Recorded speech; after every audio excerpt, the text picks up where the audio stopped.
माइ दुब्लियाव फैदों आं लोगोफोर दिनै लास्ट मारा होजोबनानै दिनै माइखौ रानदों आरो ओंखायनो फैदों आं दुब्लियाव नायनो।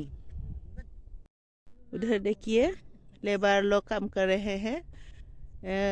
ये लोग हमारा ज़मीन में खेती करते हैं और हमें आधा देते हैं और खुद आधा रख लेते हैं। उधर देखिए गाड़ी में लेके जा रहे हैं।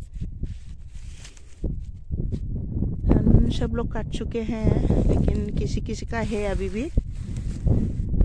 हमारा खत्म हो गया है धान काटना और यही काम हम सालों से करते आ रहे हैं।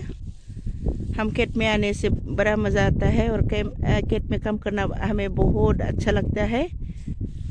ये देखिए सब लोग काट चुके हैं लेकिन बीच बीच में किसी किसी का है अभी, जो कि जिन लोगों का धान लगाना थोड़ा लेट हो गया था इन लोगों का थोड़ा अभी है काटने के लिए।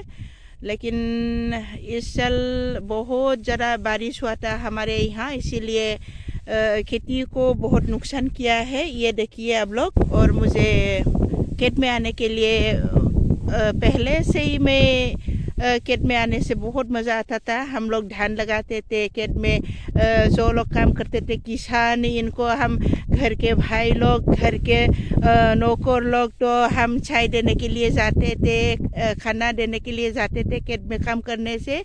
ये हम लोग बचपन से ही करते आए हैं। ये देखिए आप लोग। अभी भी मुझे यहाँ आके बहुत मज़ा आ रहा है।